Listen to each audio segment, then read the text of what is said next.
That's when it hit me. I was going to pretend to become normal, become extroverted, and say yes to everything so people would like me. That's the worst idea you ever had in your entire life. It is simultaneously the best, but also the worst idea.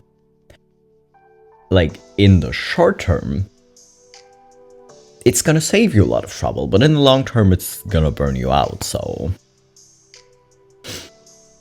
You know, I get doing it, but at what cost do we do this? Hello baby queers, and welcome back to my channel. Today it's time for some neurodivergent TikToks again, because why the hell not? Why the hell not? But anyways, you know the deal. Before we continue, y'all gotta get hydrated. Grab some water, or some tea, or whatever else you like to drink, and then we'll continue. In the meantime, also feel free to like and subscribe. Do you have your drink? Okay, let's go. What is your first instinct when you see an animal? To say hello. I see. What is your first instinct when you see a person? To avoid eye contact and hope it goes away. No. What do you mean, no? Because that is literally me.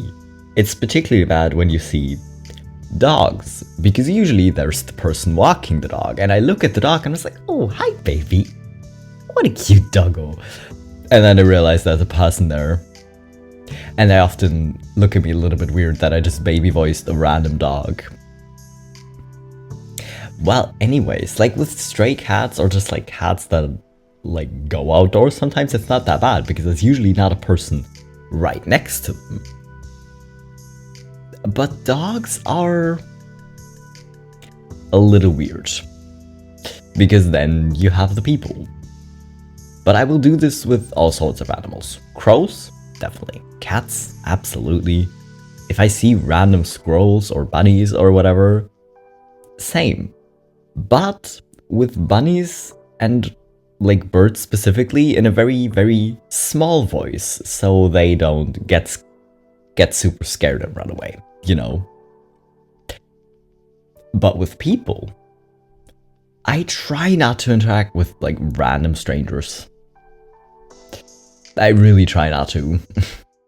Does anybody autistic feel the need to recover from absolutely everything? Like, I'll go on a hangout, I need to recover. I'll go to like work, a shift, I'll need to recover.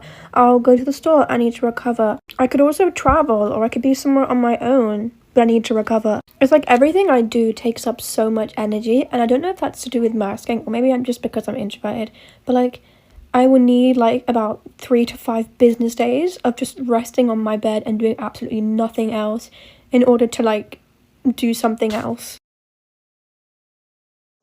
I think less intensely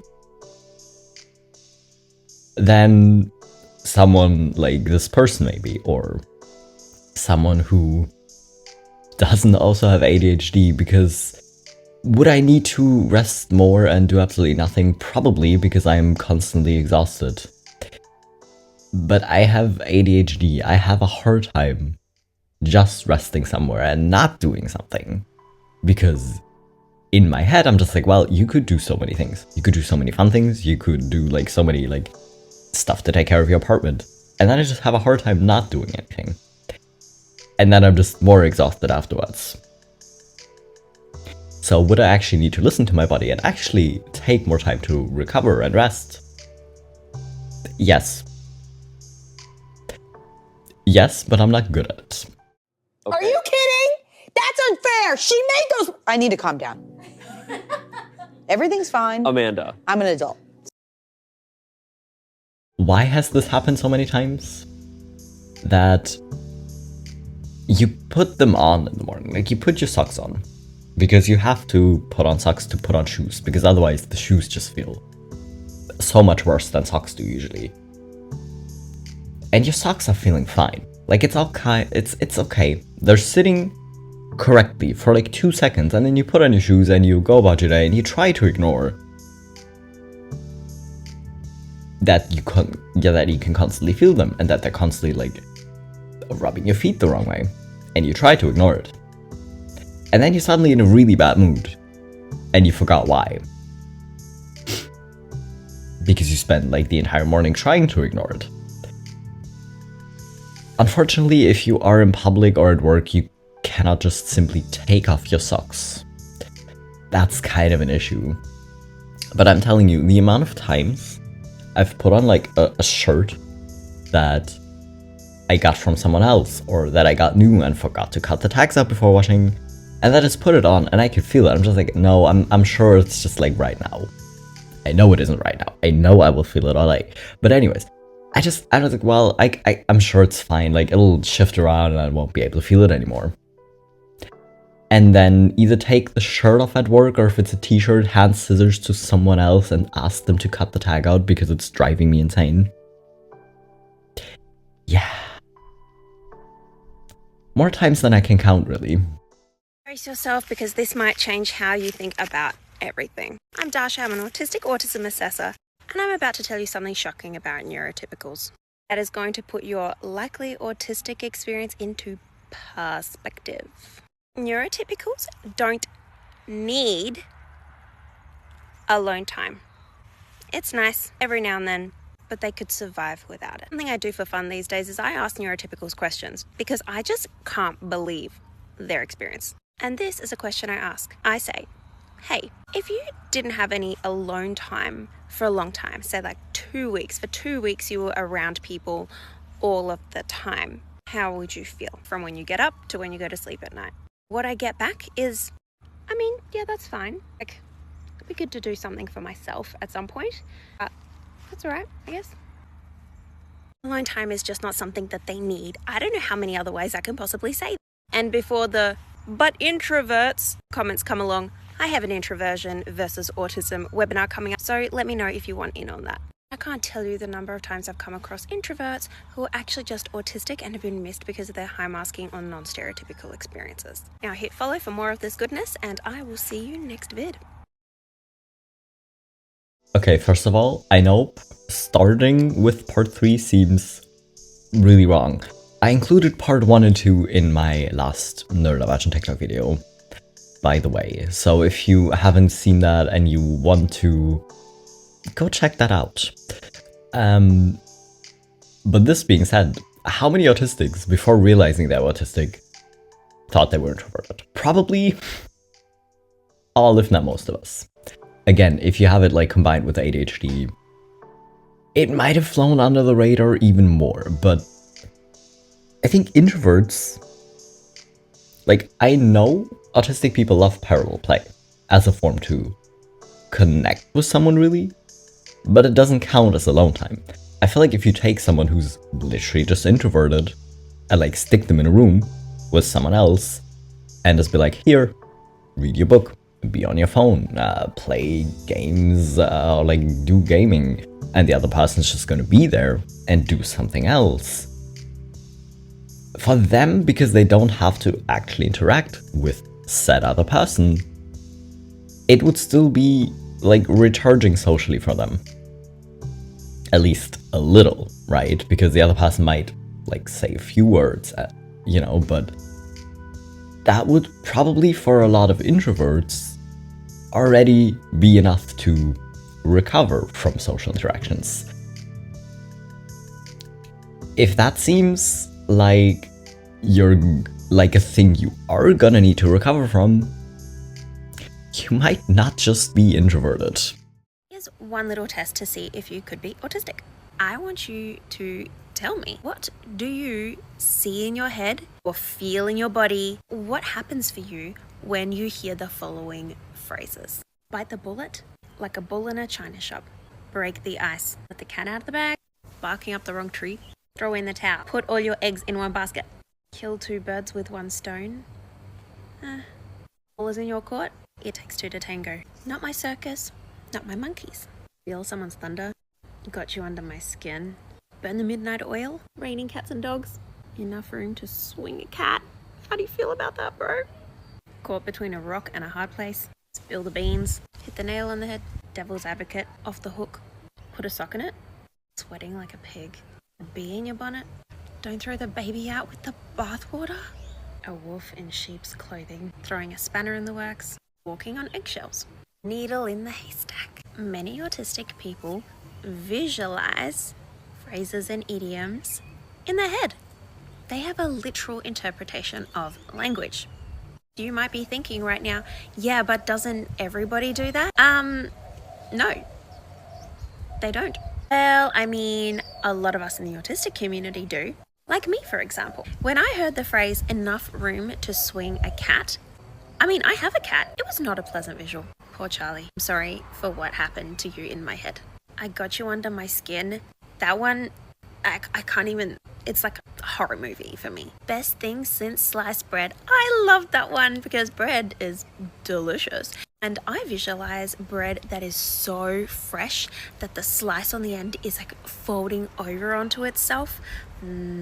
Just because you understand these, because you've learnt what they mean, doesn't mean that you don't still have a literal interpretation of language. For some people who experience aphantasia, having like a body feel or like just having some other kind of representation within them when they hear these phrases. Welcome to the internalized, non-stereotypical side of the autistic experience. P.S. I should mention, I'm doing autism assessments, so if you're in Australia, click the link in my bio, and if you're not in Australia, stay tuned for a self-identification program where I basically teach you how to figure it out yourself. Now, big disclaimer, having one autistic quality doesn't make you autistic. No, not in the slightest.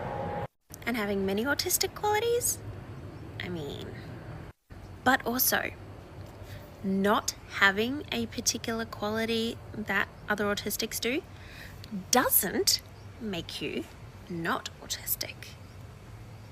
So if this doesn't happen for you, it doesn't mean that you're not autistic. And if it does happen for you, it doesn't mean that you are autistic. It is about collecting the information and seeing if you fit the overall picture. Or if you want to do it this way, fit the criteria, meet the criteria. This is what I'm here to do. I'm here to share insights as a neuro-affirming, late identified autistic autism assessor. There's a whole story about that actually. Anyway, share this video, follow along. I am so excited to be here. Thanks, guys. Like, honestly, sometimes. I think if I'm masking, I'm just so focused on controlling what my face does or controlling what my body does and just like overthinking how I come across to other people that I don't do this. If I'm like in a relaxed setting, like if I'm with a close friend and they say something, it doesn't even have to be idioms like these. It can be anything. I'm just like picturing it. But fun fact on the side, I don't know what that is, but I usually in my head things are black and white and like shades of grey. It's like a black and white movie. Like, I know that if there is a tree, I know that it's green, I know that the trunk is brown, but I don't actually see it unless I really focus on it. I don't know what that is. And I don't think that's a common thing in general. But just a fun fact at the side, really. Everyone's on the spectrum these days. Everyone wants to be autistic these days. Grumble, grumble. Grumble, grumble. The psychological discomfort that you experience when an autistic person openly identifies themselves as autistic to you is not in fact from their description of themselves as autistic, but coming from the incredibly confronting and increasingly obvious realization that you are quickly and harshly judging the people around you before you even really know what they're capable of doing for you socially or otherwise. And it does make you a little bit of a dogshit person, and the journey to fixing that aspect of yourself looks really long and hard and looks like a lot of work, and some of you think that you're old enough to have an excuse to never grow or change ever again, so you don't really want to do it. They didn't diagnose autistic women for a very long time. Statistics will adjust for a moment, you'll get used to it. Like, it's the same thing with a lot of queer people. Just because certain labels are newer, or because a lot of people had to stay in the closet, doesn't mean everyone's gay nowadays. It just means they weren't allowed to be themselves, or they maybe didn't have the language yet to describe themselves. that doesn't mean these people didn't have similar experiences to the queer people nowadays. Same thing for like autistic people. If you only research something on little white boys who are obviously gonna present traits differently than an adult woman or a person of color or someone from like any other cultural background, of course they're gonna present these traits differently. But that does not mean that there weren't always people that were autistic that were just straight up not researched about or just not diagnosed. Like, I kind of thought that was common sense, really. But I kind of hate the term common sense because something to me seems like common sense, but it apparently isn't common sense because a wide variety of people don't have common sense, which kind of defeats the purpose of common sense. But anyways, yeah, if you're uncomfortable with the fact that someone is autistic now, are you just questioning how you acted towards this person? And are you maybe realizing that you're just incredibly ableist because you keep saying things to this person or to random other people that are probably ableist and are now just uncomfortable because you realized it was probably inappropriate, but you don't really want to fix it, but you have to fix it. But maybe you'll get away with it. Yeah, maybe just don't be a rude person, you know?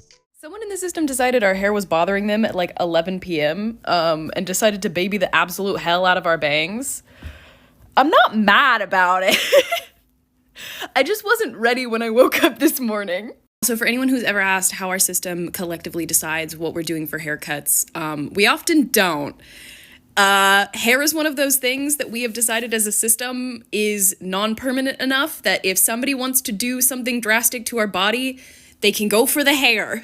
They can do whatever they want to our hair. If our roommates hadn't already been asleep, I probably would have woken up to a skullet, but they didn't want to break the clippers out. My thing is, where did you learn to cut hair? Because this isn't bad. Like, they didn't do a bad job, and we've never done this before. We've only used clippers on our head before. I'm not mad about this. The thing that frustrates me more about, like, movie and TV adaptations of DID, even more than, like, the medical inaccuracy and the stigma, is that they don't make the systems silly enough. This is absurd. Imagine if you were being haunted by a ghost and that ghost possessed your body and cut baby bangs in the middle of the night. That's what it feels like. I didn't do a bad job either. God, we look like such a lesbian. Good job. Did I just include this because I thought it was hilarious? Yes. Because I just immediately pictured waking, well, I mean, there's not much to do there, I know, but just imagine waking up and just having things change. Like, I have ADHD. Things aren't where I left them. But it's not usually something on my body, like a random haircut, or that I suddenly have a new tattoo, or different clothes. Like, nothing drastic has ever happened. I'm just good at misplacing things. So the thought of someone literally just possessing me and just waking up with like a random haircut or having dyed my hair or something seems funny to me. Really. Hello, I was hoping I could book an appointment today. Anyway, love you. She doing?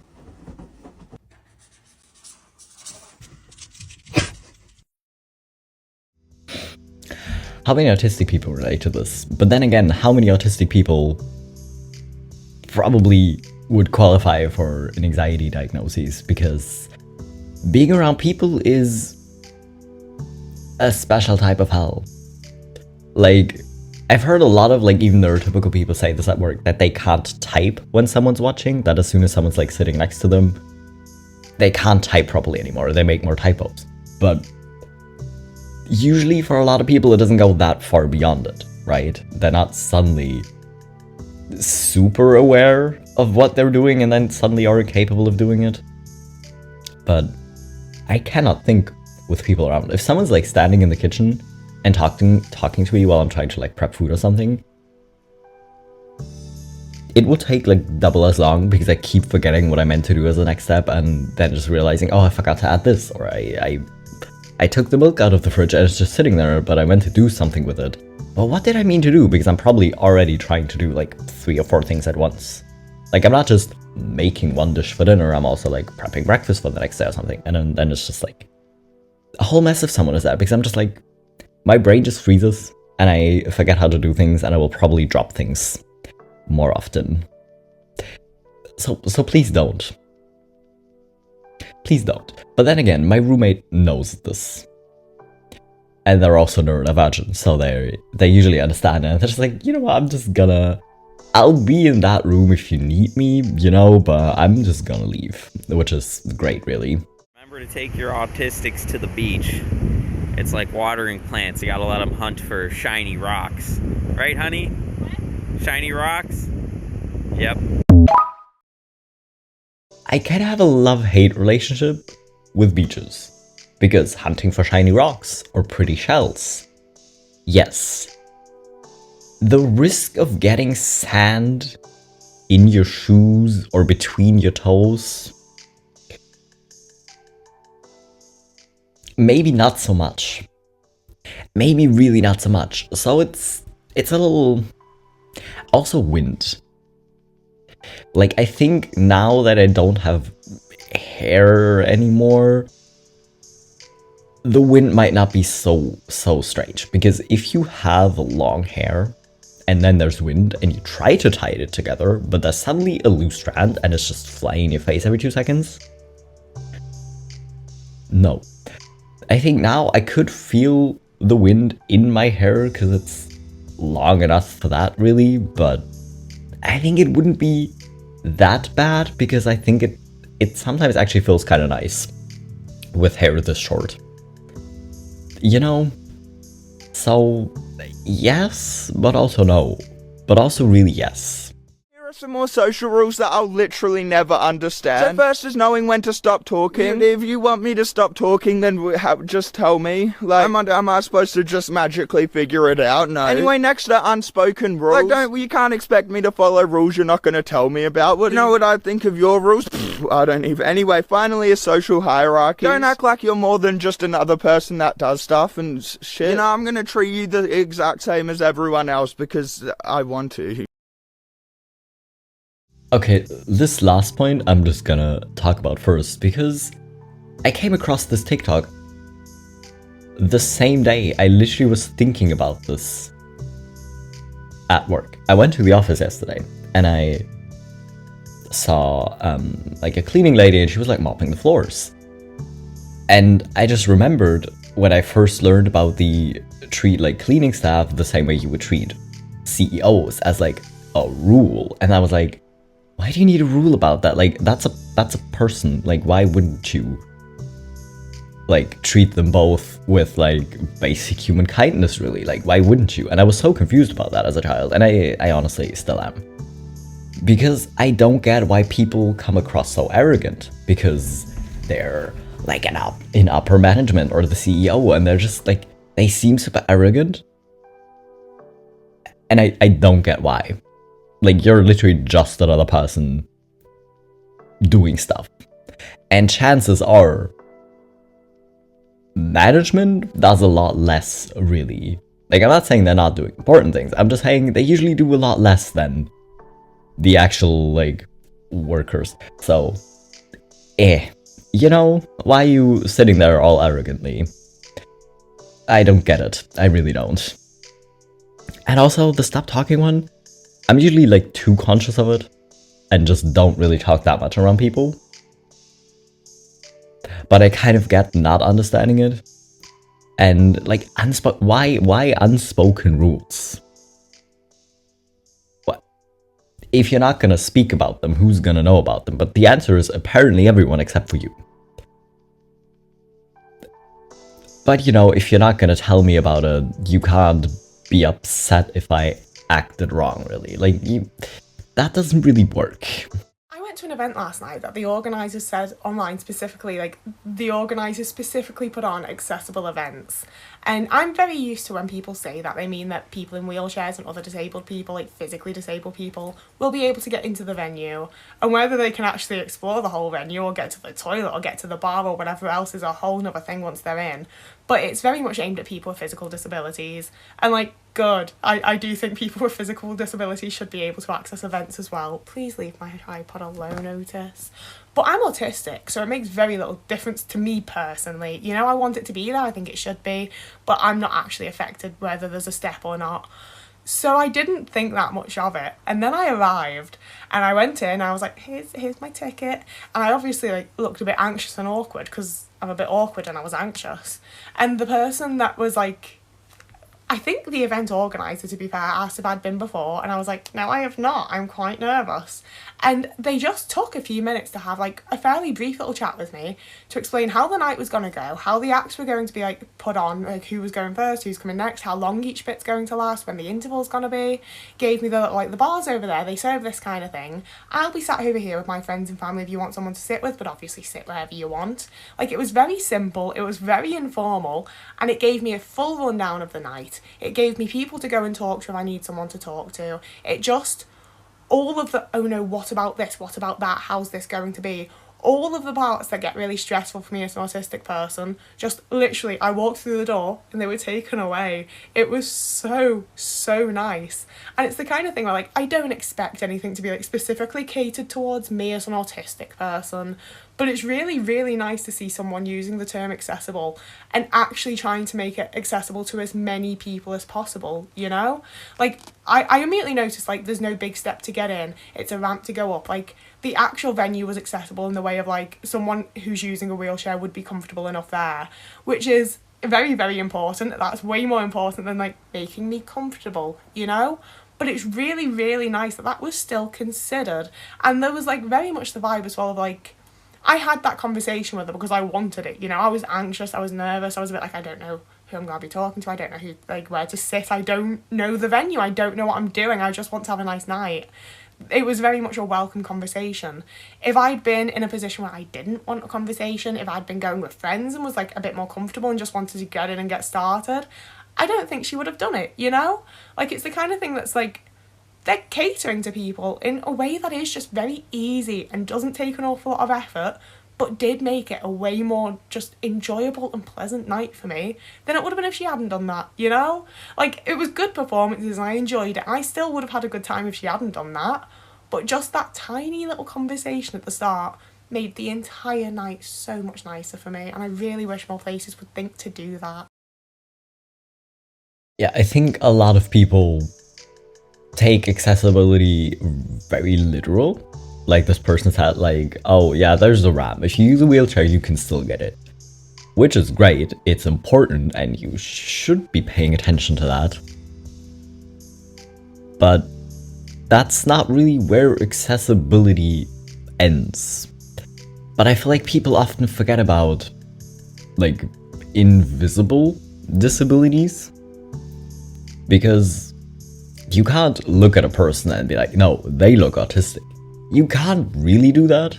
If you are autistic yourself, maybe a little. Like, there are things we pick up on fairly quickly, probably, right? But we can pick up on it very quickly. Neurotypicals, sometimes, but they usually don't clock it as, oh, that's autism. They clock it as something else. But again, people don't think about those invisible disabilities when trying to make things accessible, usually. Which is a whole problem, because, I mean, if you are trying to be inclusive and accessible to as many people as possible, you do kind of need to think about it a little bit further than, oh yeah, we're accessible to wheelchair users.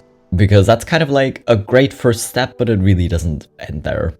And I get that it seems annoying or like a lot of work, but the thing is, like, if you're an event organizer or something, the first time you do this and try to be accessible to more people, you might need to do some research and you might actually, like, have to consider what goes into it.